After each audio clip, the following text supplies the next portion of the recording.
Welcome back to Nifty 50 Photographers. In today's video, I'm going to explain a simple technique that you can use, and I guarantee it will improve your photography.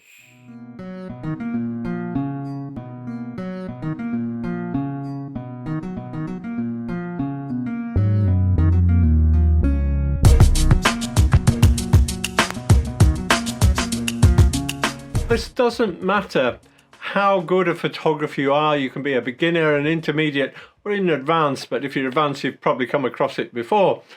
But the key thing is you will need to know all your camera settings and how to use them to be able to apply this technique. If you're not already familiar with those, I would suggest you watch this playlist first to make sure that you fully understand the light triangle and your camera's operation.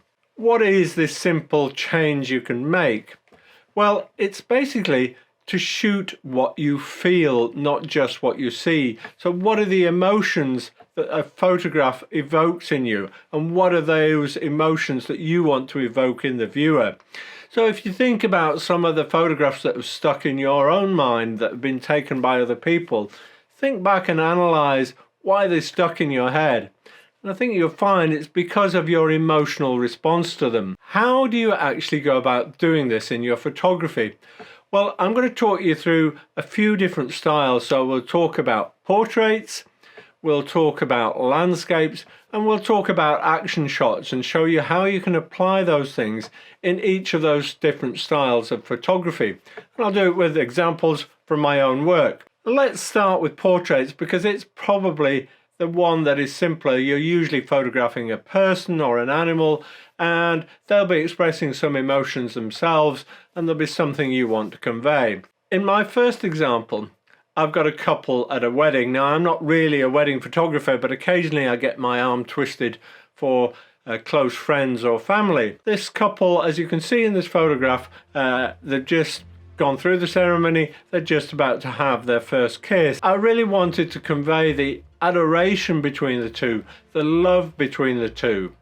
So how did I go about that from a technical perspective of camera settings? So I chose to get in quite close. My lens is at 63mm. I think I was using a 24-70. I've got an f-stop of 5.6 because I wanted a bit of depth of field, because I wanted to make sure that they were completely in focus. I wanted to have a shutter speed which would freeze any movement. I actually got away with a 40th, and my ISO was set at 400 because it was quite a dark room. Now the other thing I've done is I've converted the photograph to black and white because I wanted to simplify it and make it just about the two people and what was going on between them. Move on to my second example. So this is a colleague I've worked with from time to time. So I've known him for a few years. He's always loved my photography. He came to me and said, would I take some portrait photos from him? He'd recently broke up from his partner, and he wanted to go onto the dating sites, and he wanted something that was good, that reflected his personality. So the first thing I thought about was how to pose him. So I've posed him in a very open pose. I've made sure his arms weren't crossed, there weren't any barriers. In fact, we've put his arm or his elbow up on the sofa just to open up his body a bit more. The other thing I've done is I put some warm lighting behind him, and I've tried to process the photograph in a warm way as well, so that it gives the feeling of warmth. So what I really wanted to convey about Stephen was that he was an honest guy, lots of integrity, open, and quite fun to be with, and good company. And so that's how I've tried to do this, by putting him in a relaxed pose. The other thing I've done in terms of settings, I've used a longer lens, which is what you'd normally use for portraits anyway. So I've got 86mm lens, I've got a shallow depth of focus, 2.8, because I really wanted it to be about Stephen and not anybody else. And the rest of the settings I didn't really worry too much about, but I've got an ISO of 100 and a shutter speed of 100. Let's move on to a more complex subject in terms of trying to express emotion through it. So let's look at landscape photography. In this first example, I took a winter walk and came out onto the top of this snow-covered Ingleborough, which is one of the three peaks in the Yorkshire Dales. But on the top there, it was pretty bleak and desolate, and that's what I wanted to show in my photograph. So I started thinking about how I would do that, and I wanted to go wide to show a big wide landscape. I wanted to capture somebody in it to give a sense of scale as well. I also wanted to show that sort of desolation, the cold, and that feeling perhaps of loneliness. So the settings I chose was I've got my lens actually at 100mm. I've got f8 because I wanted a pretty good depth of field. It's pretty much a go-to f-stop for that kind of thing. Then the rest was really about just getting the exposure right. So my ISO was at 100 and my shutter speed at 1/640th. In processing, I've actually probably brought up the blues as well to give it a more cold and slightly bleak feel to it, because that's the kind of emotion I wanted to get across. Now, as you go through these exercises and think about what you're trying to do, all these things will become a bit more second nature to you. You'll know straight away what camera settings you use the more you practice this. But let's look at another example of landscape photography. This is a scene taken on Windermere. It was a beautiful, calm evening in December, and everything was very, very still. And I wanted to get that feeling across in my photo. So the first thing I decided on was it would need to be a long exposure just to smooth out any ripples in the water. I don't think there was much wind anyway, but I wanted that water to be silky smooth. And I wanted to get that feeling of peace and serenity, and I felt that would best come across in a long exposure. Only danger would be that if the boats moved on the water, that would make them a little bit blurry, but I didn't actually think that would be a problem because it would just add to the overall feeling of calmness, serenity. It didn't need to be tack sharp. So the settings I ended up with, I've taken again a wide angle shot to show the whole scene. So my focal length was 26mm. I've gone with f8 to get a good depth of field. My ISO was 400 and my shutter was open for 10 seconds. So quite a long exposure that smoothed out everything. I'll go through one more example of landscape photos. I'm going to use the examples of waterfalls. So I was lucky enough to go to Iceland last summer. Now, when we photograph waterfalls, we all tend to defer to longer exposures. I think sometimes that's a mistake because it doesn't get across the true feeling of what you experienced when you visited. If you're lucky enough to go to Iceland, there are hundreds of waterfalls and many of them are quite dramatic like this one. So I sort of went into autopilot and tried a long exposure. And this is it here, and to be honest, if I was going to do anything with that, probably needed exposure time a little bit less, and I would clone out all the people in the foreground there. My settings were, I had a 54mm focal length, I went with f11, I chose an ISO of actually 50, one of the lowest I could get, so I could have a long exposure and expose this for 15 seconds.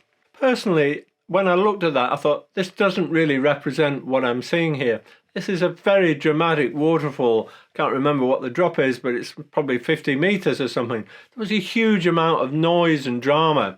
So I retook the shot in a completely different way that I felt reflected more of what the scene was actually like and the emotions I was experiencing as I was taking the photograph. And here is that other example. I've completely changed the settings. So I've gone a bit wider. It's actually a focal length of 26mm. My aperture is f8. I've gone with ISO of 100 and a shutter speed of 1/160. So the reason I've gone with a much faster shutter speed was I wanted to show the drama in the waterfall. I wanted to show the droplets flying about a bit and the water cascading over the top, because in the actual scene there was a lot of noise and there was a lot of drama. It was a really incredible sight with thundering water coming over this cliff face.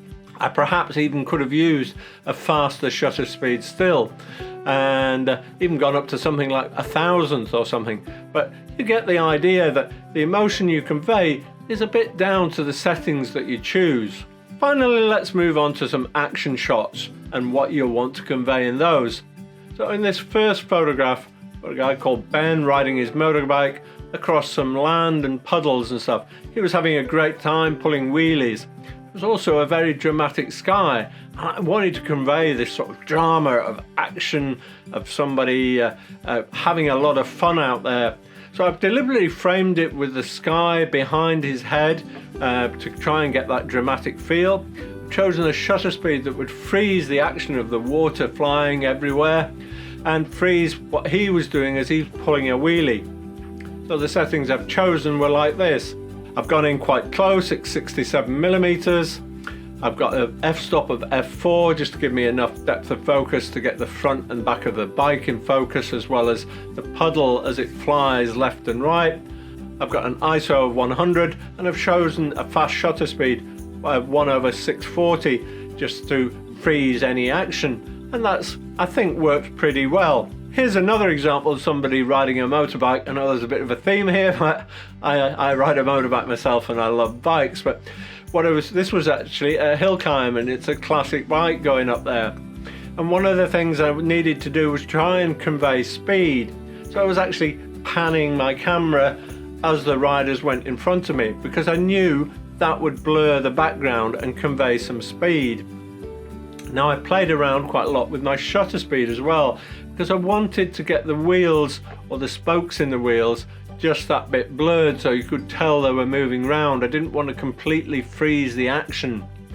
And we've got a little bit of exhaust as well coming out here, so it was nice to capture that.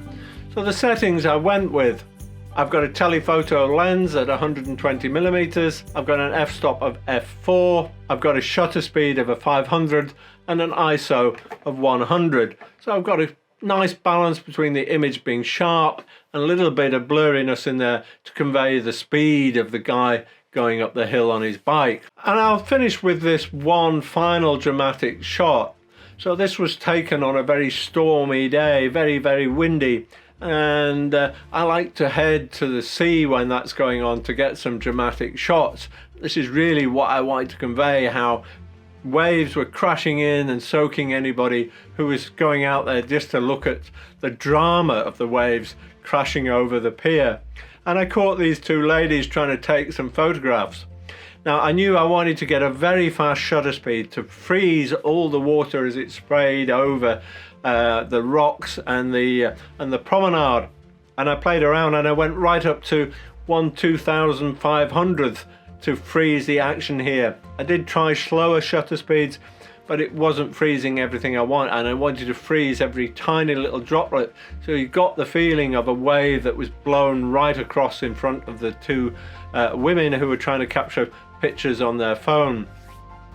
And the other settings were pretty much what I needed to get the exposure right. So I've got 79mm focal length, I've got an f-stop of f8 because I wanted to just make sure everything was in focus. These things happen very quickly and I didn't want to have time to fiddle about focusing. You really had to grab the action as it happened. And my ISO was at 800 to allow me to use that fast shutter speed. Now, I hope those examples will help you to get some feeling into your photographs, and I hope it will help you to understand how to adjust your camera settings to convey the emotions that you want your viewers to feel as they view your photographs. If you've enjoyed this video, you might want to watch this video. I'll put a link to up here next. It's about how to think differently about taking your photos using a slightly different approach of thinking about taking a series and telling a story. And in the meantime, get out and practice getting some emotion into your photographs and thinking it through like that. It'll soon become second nature to you and you'll do it almost subconsciously. And I look forward to seeing you in the next video.